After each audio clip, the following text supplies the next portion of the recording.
thy own dear presence to cheer and to guide, strength for today and bright hope for tomorrow, blessings all mine with 10,000 beside.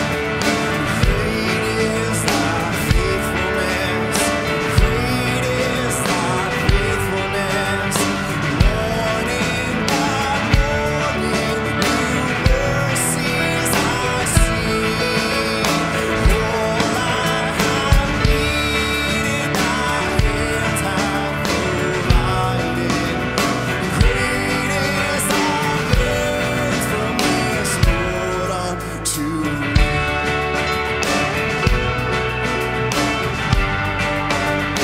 Lord, unto me.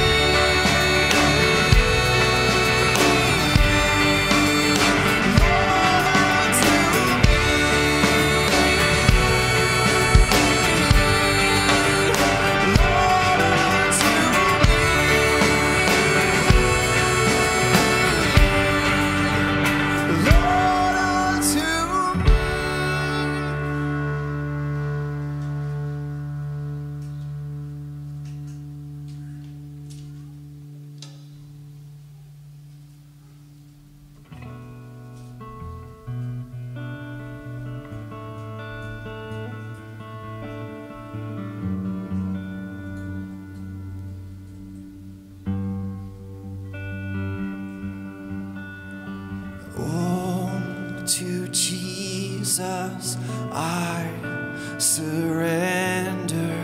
All to Him I freely give. I will ever love and trust Him, in His presence daily live.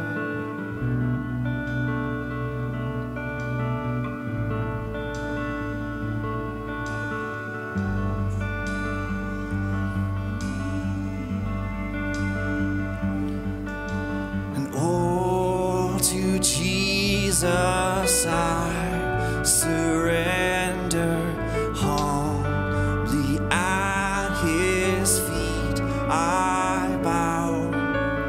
Worldly pleasures all forsaken, take me, Jesus, take me now. And I surrender all, and I surrender all,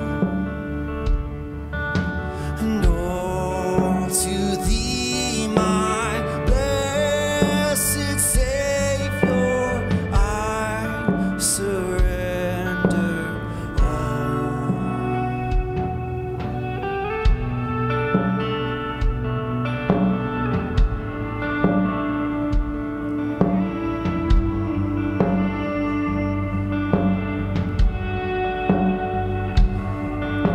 And oh, to Jesus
My name's Alan Gnegy. I'm originally from the southern part of Garrett County, from Mountain Lake Park.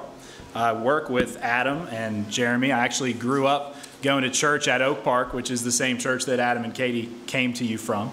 And my parents made sure that I was in church growing up. I would say that as a kid, I knew about Jesus Christ about the same way I knew about Abraham Lincoln. You know, I knew about Jesus, but I didn't know Jesus. And what I hope to do this morning is share with you kind of the journey that I've been on since that time, and how I've come to have a more personal relationship with Jesus Christ, as opposed to an intellectual understanding about him. And Adam asked me if I wanted to share my testimony. I said, do I want to do that? No.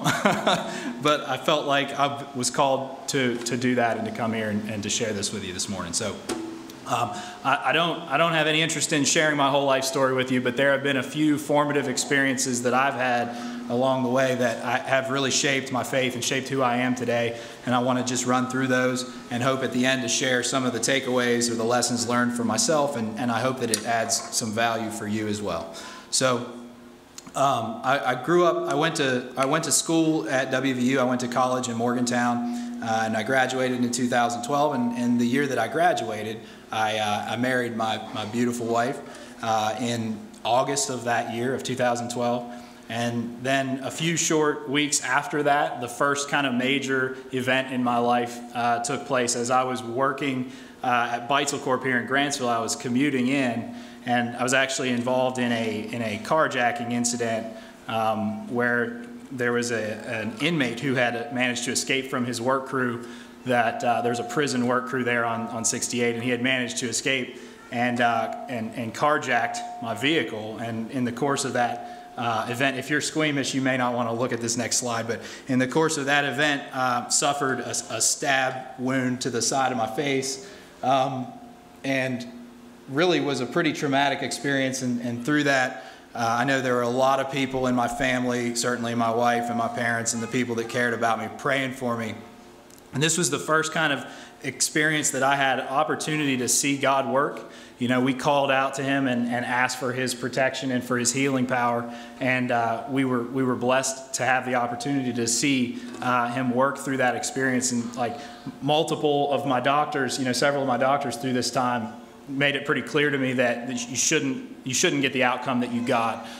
It should have been a lot worse for you, potentially fatal or, you know, disabling event like this. And it was a beautiful time for us to be able to, you know, call out to God and see him respond to that and see him answer in a way that we got exactly what we were asking for. And that was just a wonderful experience for my family and for me to see the power that can be unleashed through prayer and what can happen when God responds to our prayers in the way that we expect. The second major event in my life that really shaped who I am and my understanding of my relationship with God is when my son was born. Sarah and I started our family in 2015. My son was born in July. And going into that experience, you know, my wife was young and strong and healthy, and we kind of expected that we would have no issues with the process of delivering a child. But in reality, my son's delivery was kind of a train wreck. He was, after about 24 hours of labor, he became kind of stuck. And the doctor who was delivering him attempted to use a vacuum to complete the delivery, and it wasn't working. And so after about 24 hours or so, they rushed my wife Sarah into an emergency C-section, and he was delivered by C-section in the early hours of July 7th in 2015. And we kind of thought that maybe, you know, it was a rough patch, but we thought that maybe that was, we were on the other side of the difficulty. But in the first day or so of his life, we started to see some erratic behavior that didn't make a lot of sense to us, and we were trying to communicate with the doctors about what we were seeing. And you know, we're first-time parents. We don't really know what to expect or what not to expect, but we actually learned that what we were observing in Caleb was pretty major seizure activity. It was an amazing moment we were trying to communicate to the doctors about what was going on, and they hadn't seen it, and so they couldn't really appreciate what we were trying to tell them. And then one morning, one of the pediatricians came in to kind of do a routine checkup, and he was fine. And then as she's doing her checkup, the movement of his legs started happening, and you could just see all over her face. She's like, all at once she realizes, like, this is not okay. And they actually took him from the hospital where he was delivered, transported him across the street. So my wife was recovering from her C-section delivery in Mon General, and they transported my son to Ruby Memorial and admitted him to the NICU on the other side of the street. And so I'm running back and forth, checking on her, checking on him. And probably the most powerful memory that I have from that time was sitting there in the NICU, and my wife's in the other hospital, and the pediatric neurologist comes wheeling this cart in, and she starts to explain that it appears that Caleb has suffered a traumatic brain injury, and he's got some pretty significant bleeding in the back rear hemisphere of his brain. And she started flipping through the pictures, and they are getting progressively worse. And she's explaining to me that based on where the damage is, we can suspect that he may have difficulty with seizures as he gets older. He may also lose a lot of the motor control on the left side of his body. And so this is a picture of Caleb when he was delivered. And once again, we were in kind of that jam where we're like, man, we need a healing miracle here. And this one impacted me personally on a much deeper level than the stabbing did, because now it's my son, my first child. And we just called out to God, and we prayed fervently and expectantly for the power of God to heal my son and to restore him to health, right? And so we were praying and praying. And if you go to the next one, this is a picture of Caleb in the NICU. He's all hooked up. That's actually an IV into the scalp, which is a weird. I hadn't seen that before, but and miraculously, I mean, we had hundreds of people praying for him. The outpouring of support, I mean, it's hard for me to even talk about to this day because of the outpouring of support that we received for this little baby. And miraculously, he was discharged. They managed to get his seizures under control. He was discharged about a week after that. He stayed on his seizure medicine for about 6 months. And to this day now, he's right here. There's no sign of seizure. We haven't seen any seizures since he was discharged from the NICU. And as for the use of the left side of his body, if you want to flip to the next slide, this on the left, this is what it looks like to go mini golfing with Caleb. So he's little light on the golfing and heavy on the climbing. He plays pickleball, with his parents and his grandparents. You go to the next slide. He climbs and runs and jumps and catches, and it's just amazing. It was an amazing opportunity again for us to see what can happen when we get into a spot that we're powerless and helpless, and you can call out to God and you can see what the kind of results that he can deliver. And I have other experiences in my life too that are just kind of crazy to look at the provision and the protection that we've received from the Lord in times of need. And, even having all these beautiful opportunities in my life to see God work personally, I found that I kind of had a little bit of a misconception about how the God relationship works. And so for me, based on my experience up to this point, what I found was that I was kind of living for myself. I was the king on the throne of my life. The things that I thought about, the things that I focused on, the things that I spent my time and my resources on were things for me. And then when I get in a jam, I can call my fixer and explain to him what I want done, and he can come through for me, right? And I don't know, might be a spoiler alert, but that's not how it works all the time.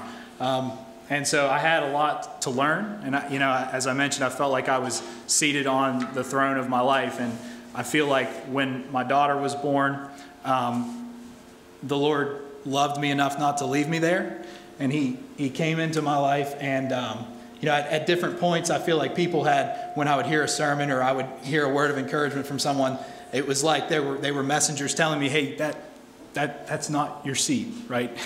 And I didn't understand until I feel like God personally walked into my life with my daughter and said, son, you're in my seat.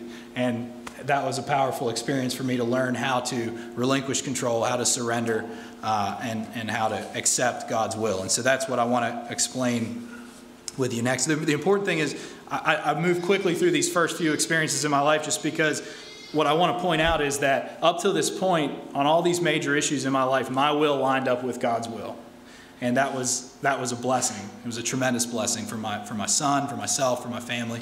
But there are times when it doesn't work that way. There are times when my will does not necessarily align with God's will. And so I think that's where our faith can grow and can strengthen and be developed. So my daughter Addison was born in September of 17. My wife and I used to joke after everything that happened with Caleb when he was born. We were like, okay, well, this time through, at least, this will be the smooth process, right? We won't have as much upheaval or chaos in this delivery. And that's true. We didn't. We really didn't. The delivery process went really smoothly.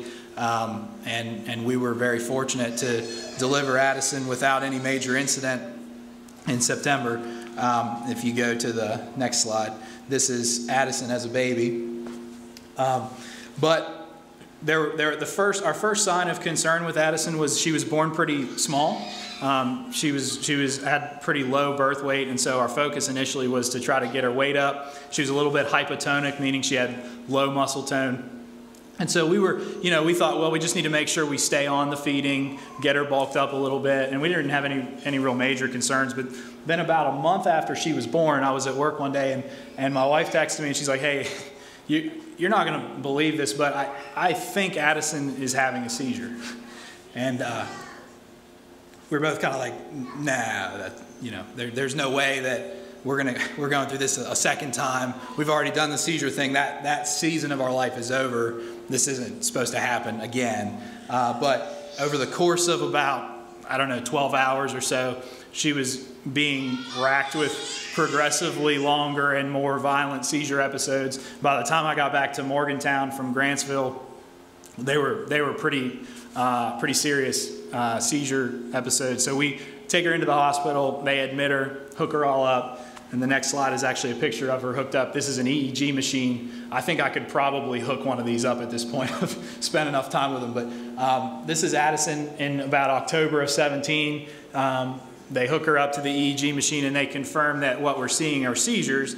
But the problem was nobody could figure out why. They did a lot of the typical, MRI, brain scans, a lot of the typical tests. And there was really no smoking gun, no reason to think that this girl should be having seizures.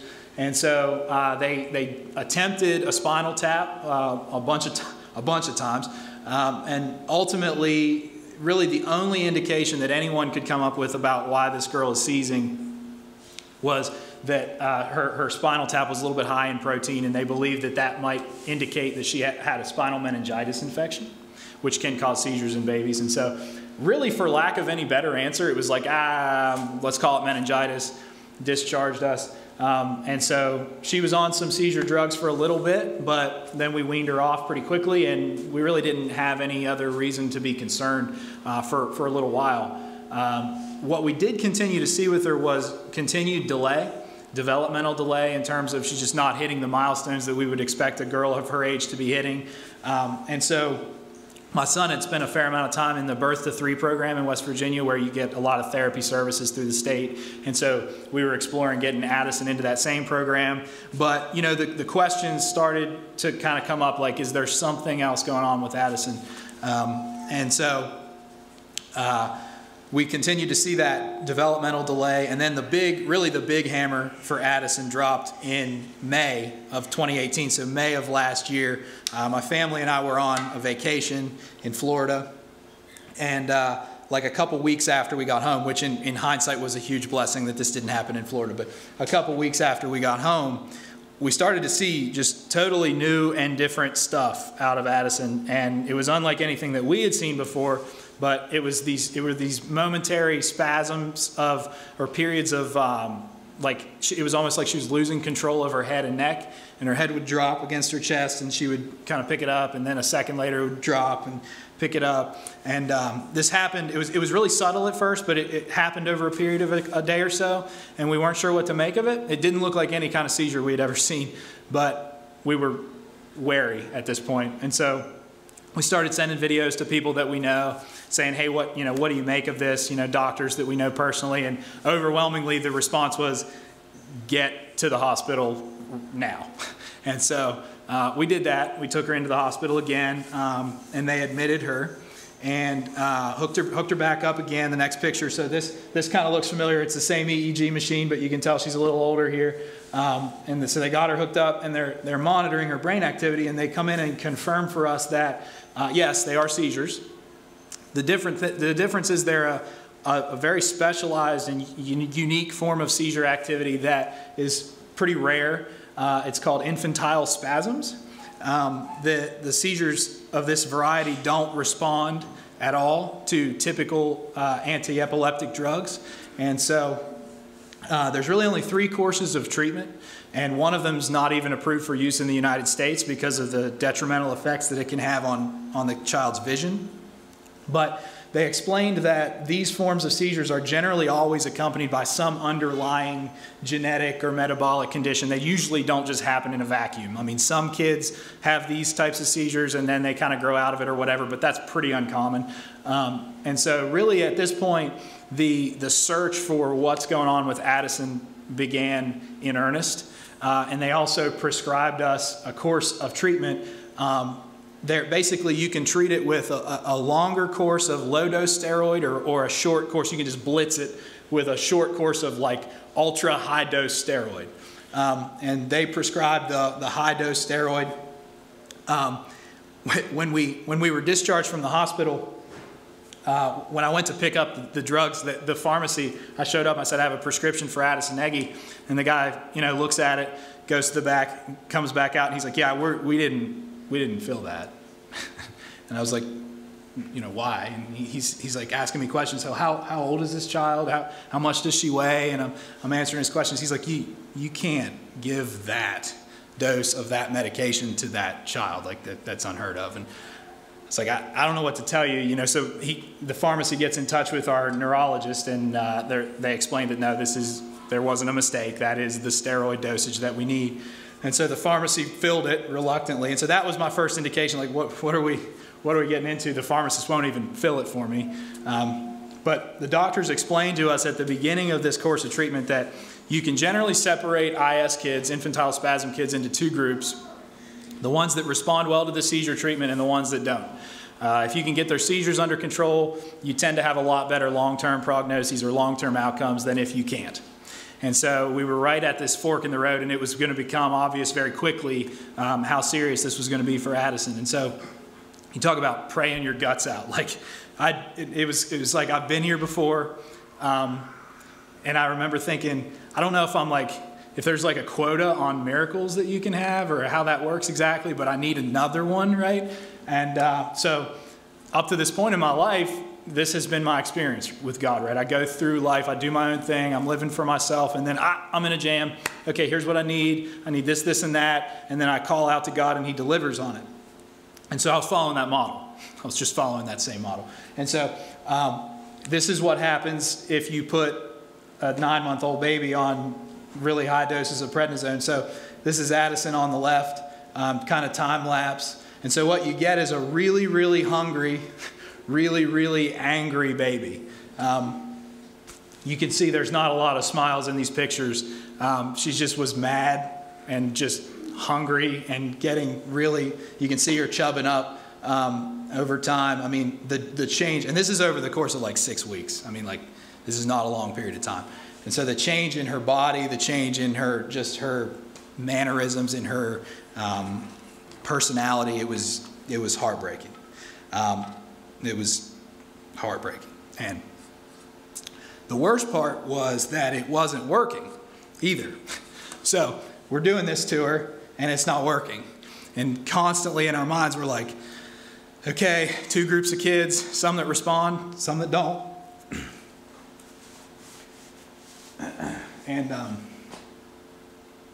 so we went like a week or so, and we were having the same number of episodes per day, not really seeing the efficacy of the drug at all.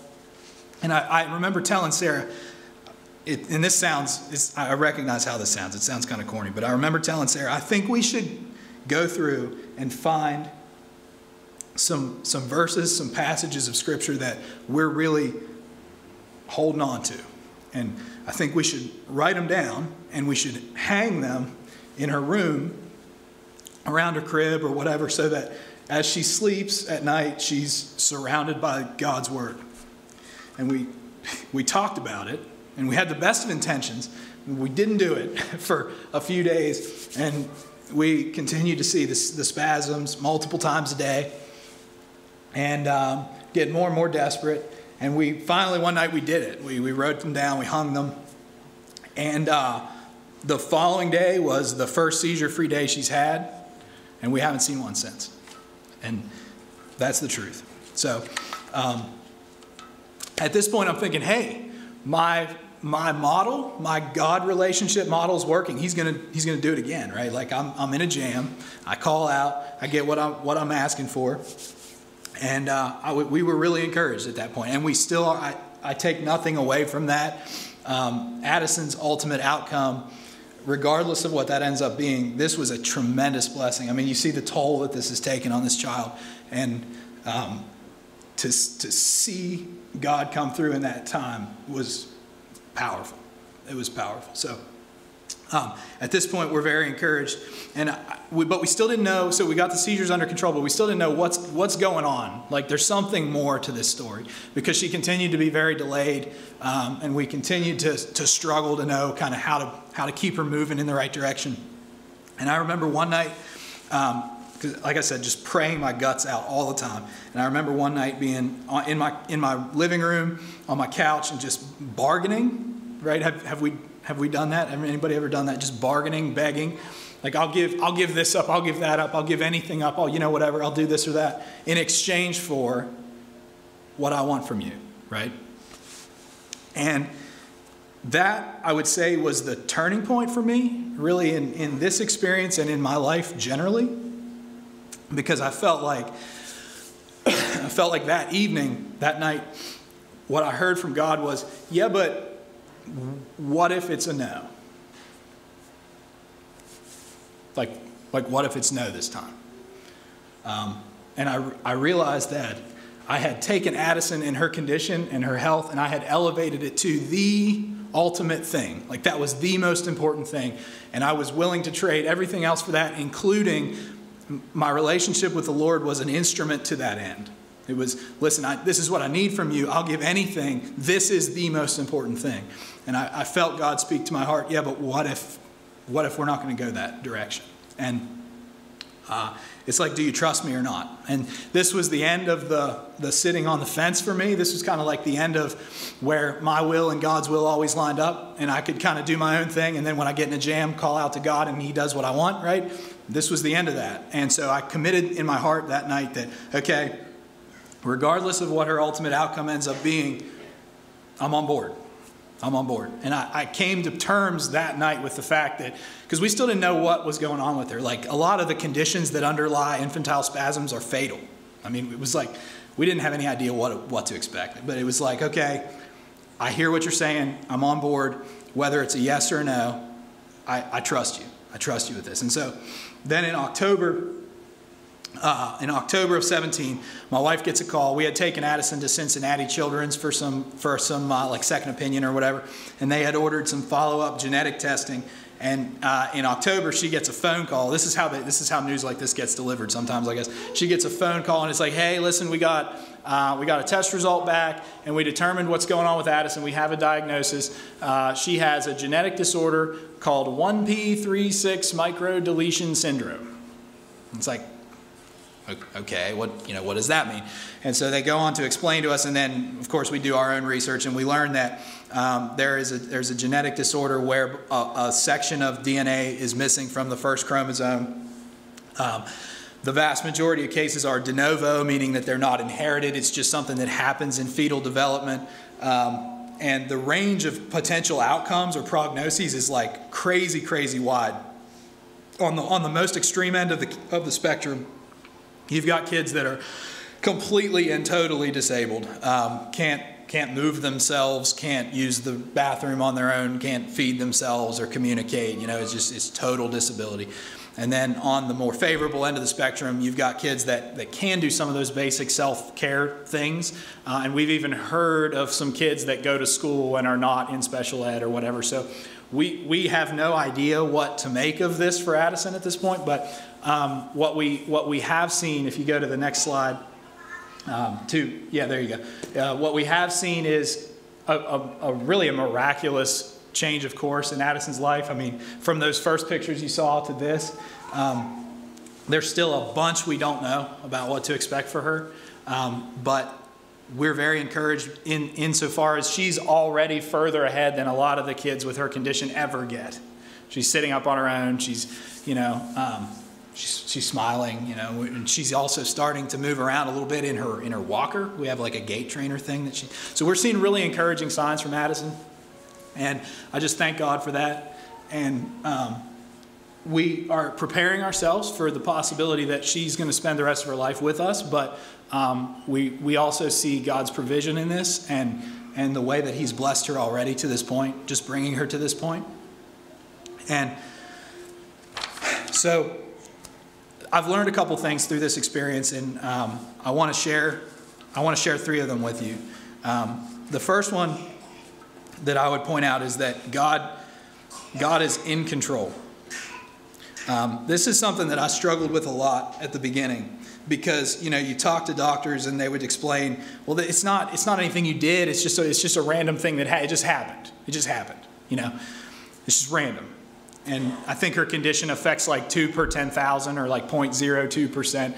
And I really struggled with this, because it's like, man, is God involved in this? Or maybe he created the world and he made us and he said, now listen, don't mess up. If you do this, you're going to make a big mess of it. Don't mess it up. And then he kind of went hands off and went on autopilot, and we messed it up. And now it's all just the world's spinning out of control, and it's all just a big mess. And I struggled with that, because if you want to give God credit for being in control all the time, we've got some tough questions to answer. Like what's this about, right? And so the turning point for me on this issue about God's sovereignty and his control in my situation, control over my situation, came one night. I was listening to a sermon from a pastor that I really respect in Delta, Pennsylvania, and he was preaching on Romans 8. And I think we have some of Romans chapter 8 on the slides. But the verse 20 says, beginning in verse 20, "For the creation waits in eager expectation for the children of God to be revealed.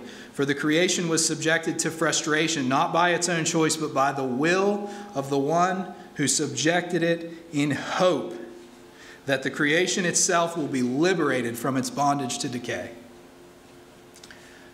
And I personally, and I think a lot of people, have this misperception of what happened in the garden.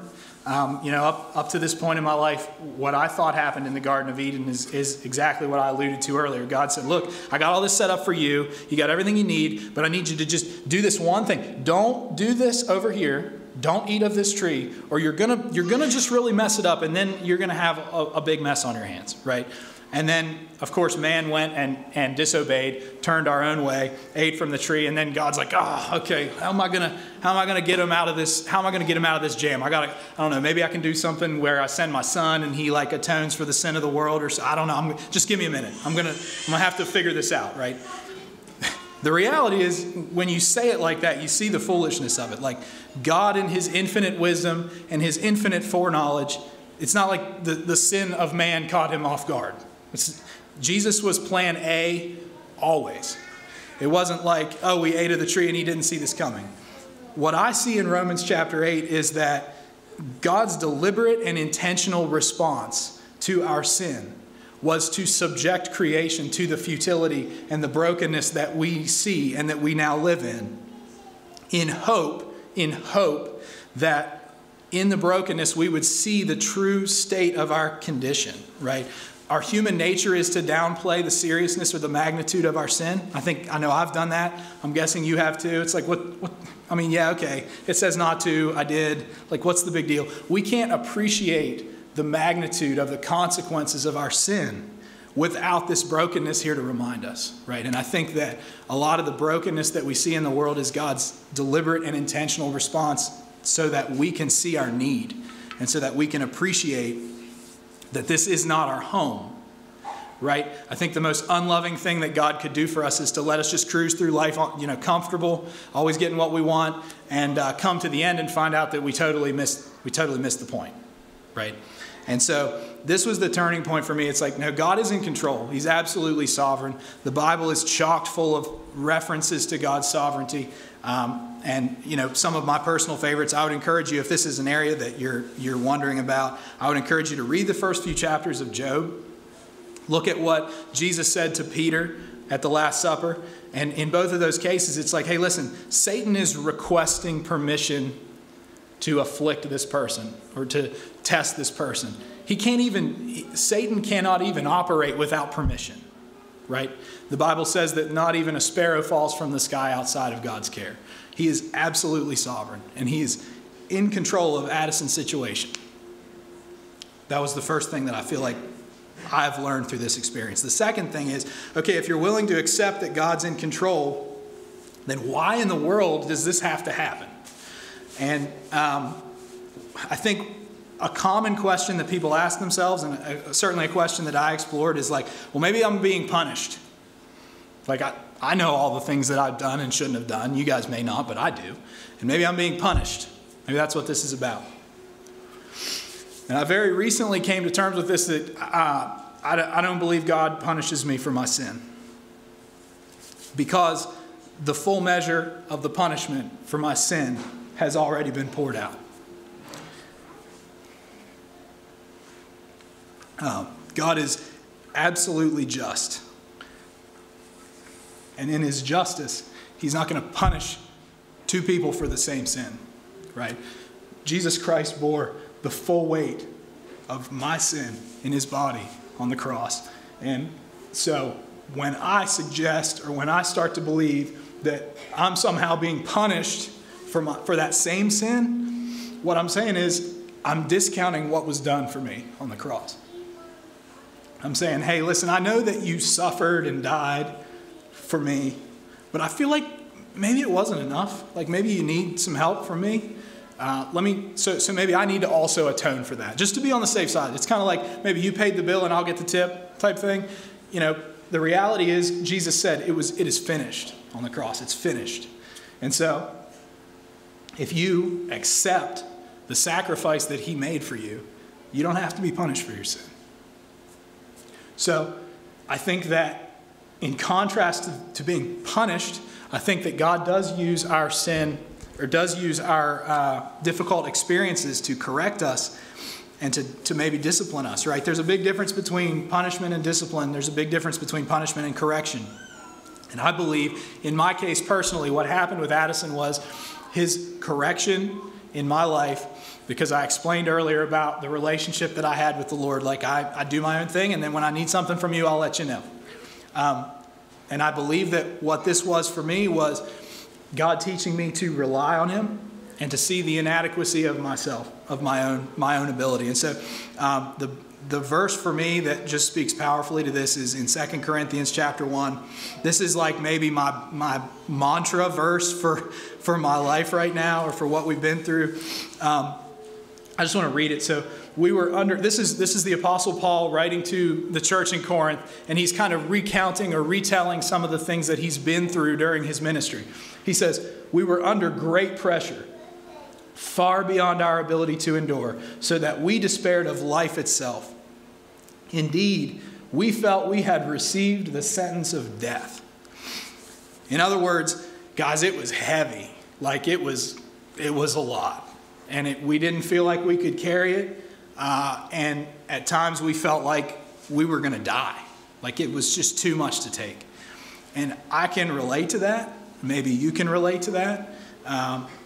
And the beautiful thing to me is it's like, I was struggling with why did these bad things happen to me. It's amazing. The answer to me, in my specific case at least, it's right here. The very next sentence. But this happened that we might not rely on ourselves, but on God who raises the dead. And so here, for me, here's the answer to why this is happening in my life, at least part of the answer. As it pertains to me personally, I needed to learn to rely on God.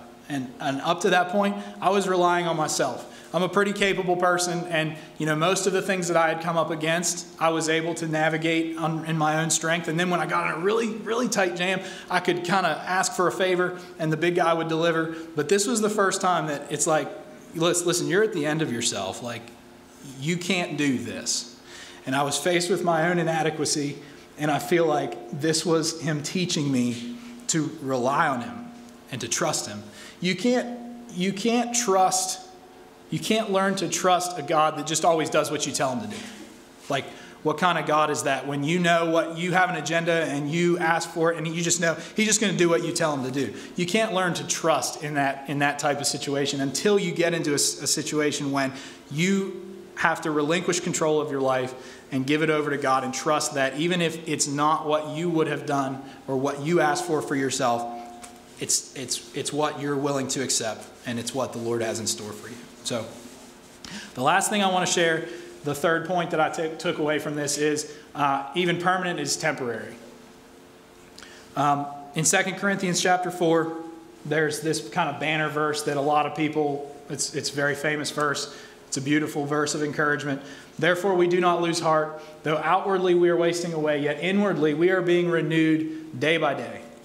And here it is. For our light and momentary troubles are achieving for us an eternal glory that far outweighs them all. I think that if we got a panel of geneticists up here and we said, hey, we kind of gave them Addison's medical records and said, hey, would you characterize this as momentary? I'm guessing they would unanimously say, no, that's permanent. Like, that's not going anywhere. That's permanent. This verse seems like it fits like a glove for what happened with Caleb. It's like it didn't feel light at the time, for the record, but it turned out to be pretty momentary. It was like a few months, right? And then it was over, and we moved beyond it. But it's harder to fit this verse with Addison's life and with what's going on with her. And I realized this one day as I was thinking about coming here and talking to you. This kind of hit me, and it's laid on my heart since then.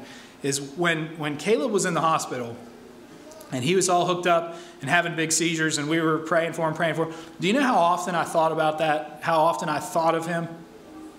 It was constantly. It was like there were some other things maybe that I thought about during the same time, but it was almost exclusively thinking about him. Do you know now that he's turning 4 in July, and he runs and jumps and climbs and disrupts church? Do you know how often I think about that now? Almost never. Almost never think about it. And when I do, it's just this faint memory, and it's a reminder of God's faithfulness and provision for my son.